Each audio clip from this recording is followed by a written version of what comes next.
playing music, studied electronic music composition. So my pieces, the compositions and the spaces in between a lot of the paintings have a lot of music and a lot of silence in there. And then I started working for Sam Francis as a studio assistant. And we would talk a lot about music and art and how it's basically the same expression but just kind of using different senses. So I started painting in his studio like 25 years ago. He allowed me to just basically use his studio as much as I wanted and all his materials. So I started painting, and I kind of found that my visual expression was much easier to come out as opposed to the oral, which is the musical expression. So I basically switched to painting full time, and my music. So I'm not trained as an artist, but I'm trained as a musician. So my paintings are very musical in their compositions, where there's a lot of silence in between the spaces, and you can see the compositions have structure, you have resolution, dissolution, and crescendo. They get louder, they get softer. There's a lot of musical expression in my paintings.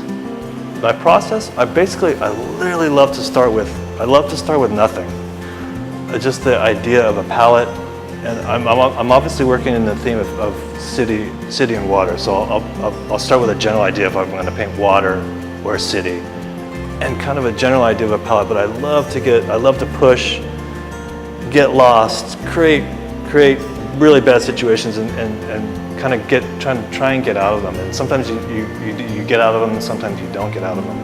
And I'll throw away paintings. But a lot of times you can just create when you push the boundaries and you push to areas that you're really uncomfortable with, and then you can somehow resolve that.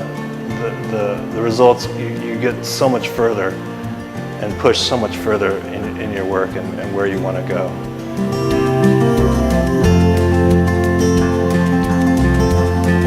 This is a piece where I really wanted to keep things simple, and then the color and composition are kind of like melody and harmony for me. Like I studied a lot of music when I was a kid. I grew up playing music, and I switched to painting.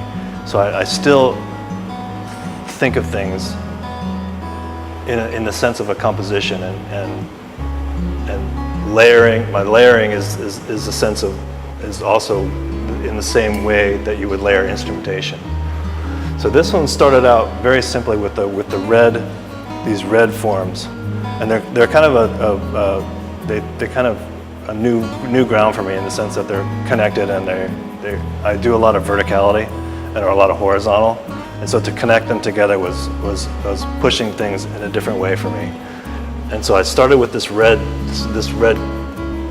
forms in the back, and I'm looking at them for a long time, and I had to let this piece kind of sit for a long time. So I definitely wanted to keep the wood.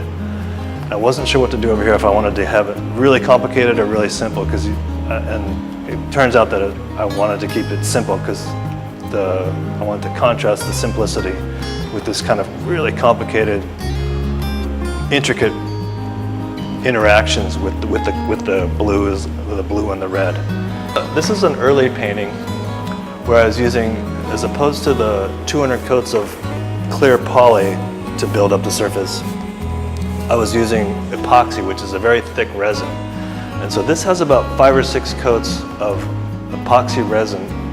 And the reason why I only do 5 or 6 coats because the paintings build up really thick very quickly.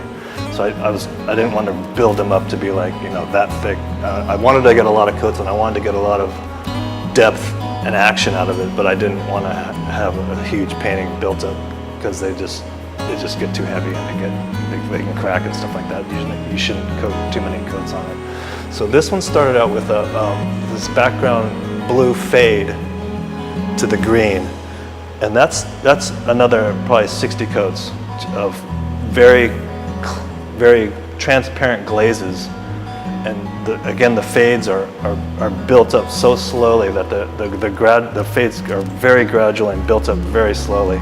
So they get these beautiful fades that you can't. There's no evidence of brushstroke. You can still see a little bit of the wood grain. I do a lot of leaving the wood grain.